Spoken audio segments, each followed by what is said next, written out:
Good day. Welcome to Dylan's Daily Show. So, since the election of Donald Trump as president of the United States, we have seen a lot of people come out and criticize the Electoral College system, saying that it's not fair, that, it makes it so every single vote does not matter. It's a very unfair voting system. There's a bunch of people criticizing it. And, they're criticizing it because they lost. Hillary Clinton won the popular vote, or is winning. All the votes aren't even in yet. There's still millions to be counted. And Donald Trump won the Electoral College. So a lot of liberals, that creates a divide, obviously. And a lot of liberals are saying, well, it's not fair that Donald Trump won the Electoral College but lost the popular vote. Hillary Clinton should actually be president and she won the popular vote. And so a lot of people are saying that we should get rid of the Electoral College altogether. In fact, Donald Trump in 2012 said that the Electoral College should be gotten rid of, and he still thinks so, even after winning with the Electoral College.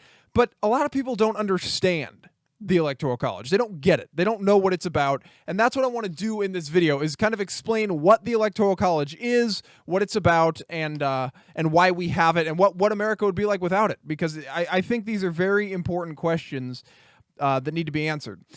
We live in a democracy, right? When the founders set up our country, they set it up as a democracy because they wanted rule by the people.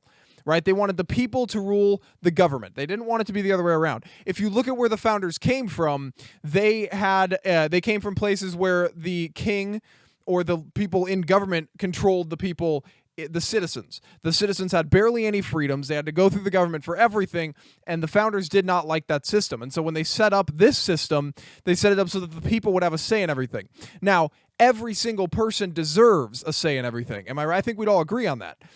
And that's why we have the Electoral College, because the people in New Hampshire deserve just as much of a say as the people in California. Now, a lot of people come up to me and say, but Dylan, the popular vote, everybody gets a say as well, because every single vote matters. It's cumulative. Well, does it actually matter? Without the Electoral College, presidents would be based on what a few counties in the United States want. The counties in California, Florida, Texas, and New York. That would elect the president. It wouldn't be a nationwide thing. Nobody would come to Kansas. Nobody would go to Oregon, because nobody needs those counties or any people in those cities because they don't have a dense population. Nobody would care about what the people of Iowa wanted, only what the people in LA wanted. And a lot of those people are the same. The point of the Electoral College system is to get votes from a vast array of people. You want to get votes from farmers, from businessmen, from power plant employees, from industrial workers. You want a vast array of votes, and Donald Trump got a vast array of votes. You shouldn't only be able to appeal to the inner city hippie folk and get that vote and win the election. You should have to appeal to a vast array of people, which is what the Electoral College does.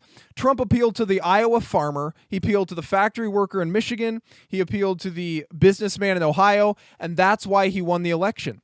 Hillary Clinton did not. She didn't even appeal to her own base. That's why they did not come out and vote for her. This wasn't a flaw of the Electoral College system. This was a flaw of the candidate, where nobody came out to vote for that candidate because they just frankly did not like that candidate, so nobody wanted to vote for her.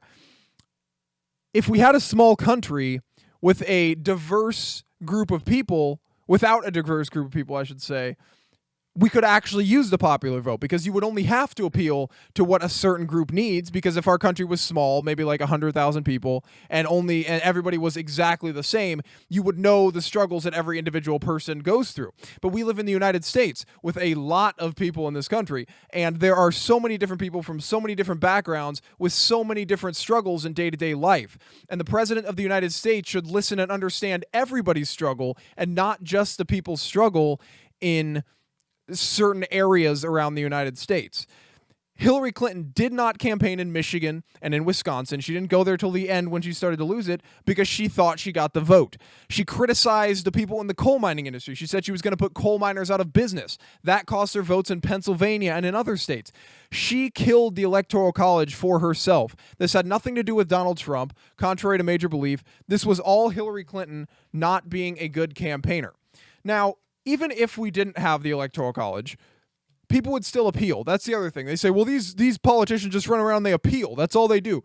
there would still be appealing going on without the Electoral College system. It would just be appealing to a different group of individuals, because you would go to LA, or you would go to Miami, or you would go to Detroit. You wouldn't appeal to everybody. You would appeal to a small group, just enough to get you to win the election, and that's it. And it would be very, very, very hard for a Republican to win again, because a lot of the people in these inner city communities don't understand how reality works. They don't understand economics. All they want to do is vote for Democrats, because that's what they're programmed to do. That's what they're indoctrinated to do. And so when a Republican comes, the Democrats just say, hey, look, racist Republican, don't vote for him. And then all of a sudden you're stuck and you don't get that. So a lot of people are criticizing the Electoral College, but it's really a system that works, and it's a system that's fair for everybody. I mean, that's what we want. And I find it ironic that a lot of the people protesting, saying that, oh, this isn't fair, they preach for fairness all over the place. I mean, they supported Bernie Sanders, a lot of them. And now all of a sudden, oh, this system isn't fair, let's change it. Well, this is a fair system. Just like I said, the Iowa potato farmer, the Idaho potato farmer, whatever you want to say, deserves the same representation as the person living in Los Angeles, California. Now, a lot of people, another criticism is that the Republicans will never be able to win some of these solid blue states with the Electoral College system, because they have to focus so heavily on the states in the Rust Belt and trying to get the swing states that they'll never be able to go to California. Well, that's not 100% true. Look at Michigan, look at Wisconsin, look at Pennsylvania. These states that are primarily blue, Donald Trump was able to appeal to those voters. Why? Because the Democratic Party had let those voters down when they voted for the Democratic Party in 2008 and in 2012.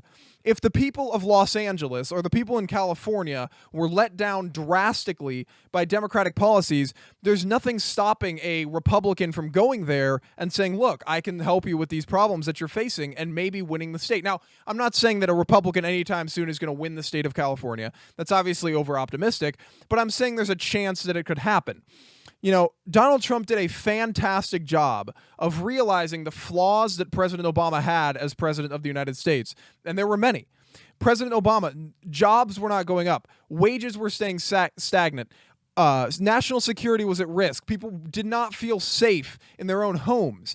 Rights were being taken away. Executive actions. Immigrants were coming into the country. Refugees, which was putting us even more at risk. The Middle East was in complete chaos. None of the Obamacare, nobody wanted Obamacare. It was shoved down our throats. Premiums skyrocketed. I mean, it was not a good situation that Obama left us with. By the way, he should be ashamed of himself. Donald Trump won this election, and Donald Trump's victory shows that the American people are fed up with the policies and did not like the policies that Barack Obama put in place while he was president. So that should show a lot to them. But Donald Trump saw that, and he saw the anger in the American people.